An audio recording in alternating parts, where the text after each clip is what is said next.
I call Matt Ducey. Thank you very much, Mr Speaker. It's an honour to rise and speak to the third reading of the Arts Centre of Christchurch Trust Bill. Very proud to stand and speak to this bill, Mr Speaker, as a very proud born and bred Cantabrian. And as Ron Mark indicated when he was in Christchurch and first asked, I've heard they say in Christchurch, what school do you go to? In Wellington they ask, where do you live, is the first question. And in Auckland it's, what job do you have? So as a proud person from Christchurch who went to a very good school, St Bede's College, which until recent boundary changes was in my electorate, and interesting enough currently has 6 current MPs in the House.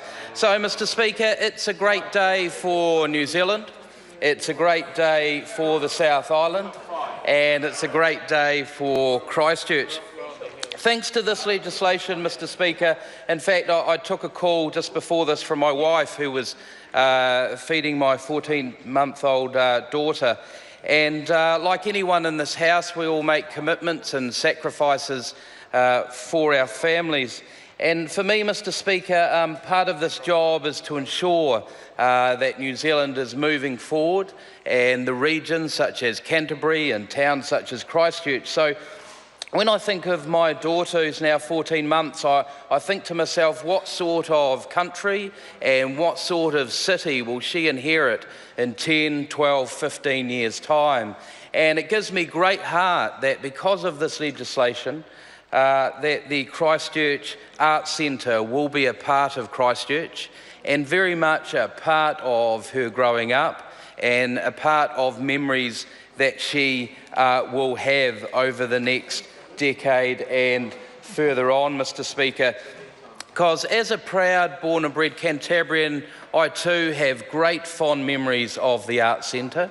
Like most people who grew up in Christchurch, we have very fond memories of a fantastic city.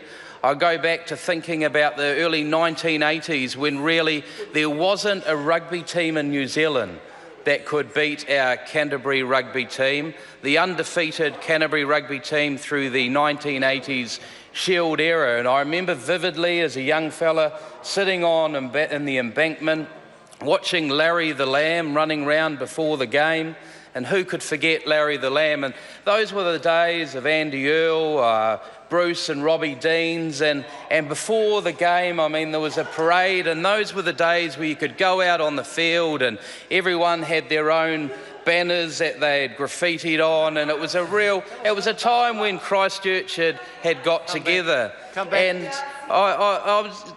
Yes, Mr Speaker. So, I mean, memories like that as well. The Arts Centre, I remember great memories of growing up, and probably more as a young adult, spending time in the Ducks Deluxe. And the Ducks was, you know, it wasn't one of the stone buildings, obviously part of the Arts Centre, but a key part of it, very well frequented. Thursday nights you'd go along to listen to a good Christchurch band, and in the 80s and now Christchurch had very good local music. And any good Cantabrian will remember a great New Year's Eve out in the courtyard, having a few local craft beers. And it's very much like sitting in the Cathedral Square, Mr Speaker, listening to the Wizard and watching the Birdman. And who will forget Radio Ron? I saw Radio Ron the other day, and interesting enough, he doesn't seem to have aged, unlike myself, but he's still going strong. So great memories of the Arts Centre, Lancaster Park, the Christchurch Square, going for a hot dog in the doghouse and frequenting places like Cashel Mall. But really, Mr Speaker, for other people, they might remember the Court Theatre and the Arts Centre. They might remember going to the markets and the art studios, Mr Speaker. So it's great because, you know, Canterbury and Christchurch and the South Island is very much a tourist mecca for this country. I've never met one tourist who hasn't said, if I'd known how beautiful the South Island was, I would have stayed there longer. And that's what everyone says, Mr. Speaker. They come down to Christchurch. I mean, it's the gateway to the whole of the South Island, and they spend time in Christchurch. And the Arts Centre is a key part of that, Mr. Speaker. So it's fantastic that this legislation will keep the Arts Centre at the heart of the tourism industry in Christchurch, whether that be going for a ride on the tram or punting down that, Mr. Speaker. I just wanted to take some time to acknowledge the very hard-working Minister, Nikki Wagner, who has brought this bill to the House, Mr. Speaker, this local bill. And I think as a Canterbury MP, what a role model, what a mentor. But we're a great team of Canterbury national MPs in Canterbury, Mr. Speaker. I mean, obviously at the last election, we won the party vote in every electorate in Canterbury, and I think the Honourable Jerry Brownlee has a lot to do with that in earthquake recovery. Could also acknowledge our very hard-working chair, Scott Simpson, of the local government and Environment Select Committee. If I could just name a couple of bills, Mr. Speaker, it gives you the breadth of the work of this Select Committee, from the Earthquake-Prone Building Act. Order. Whakato in respect of a Kumara and how sweet it is coming to mind. I suggest the member stick to the bill rather than any others that may be on his mind at the moment. Thank you very much, Mr. Speaker. So the Arts Centre is very much a beacon of the recovery, the Canterbury recovery, and we've very much got a mixed economy in this recovery. It's about central and local government investment. It's about private investment, and that's why it was so fantastic to hear in the budget the recovery will get an extra $1 billion. But it's interesting when we look at the Arts Centre, Mr. Speaker, and at around $240, $290 million, it is currently the world's largest restoration project. And it must be acknowledged that a lot of that is to do with funding that hasn't come from the government. It's people getting out there, raising the funds and investing it in something that is very much the fabric of Christchurch. And I think too, when we went down as a select committee, we held the select committee at the George Hotel and then walked down to the Arts Centre. And thank you to CEO Andre Lovett and Jen Crawford, the Trust Chair, for showing us round. And what a fantastic story. And there'll be plenty of people that will have a go at the pace of the recovery and what's happening at the recovery. But if you don't take stock and have a look at what's happening, you will miss and forget great stories like the Arts Centre, Mr. Speaker. And that's why legislation like this is much needed, because it is, like I say, currently the world's largest heritage restoration project.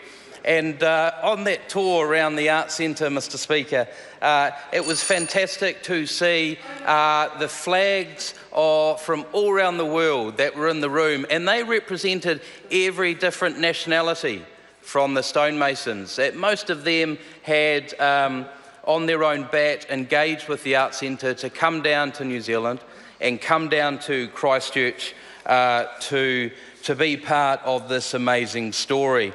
And it very much was quite pertinent. One of the notice boards still had 2010, 2011 posters of before the earthquake struck, of events at the Arts Centre. Because very much the Arts Centre is a pivotal role in Christchurch. As we know, we are called the most English city outside of England. And it's no surprise with the Arts Centre. It's modelled on parts of the Cambridge University, and we have our archaic one-way street system and, of course, the Avon River and the cathedral. So it's quite right that we've got legislation that will support the Arts Centre and very much make it and continue it at the heart of what is a fantastic city.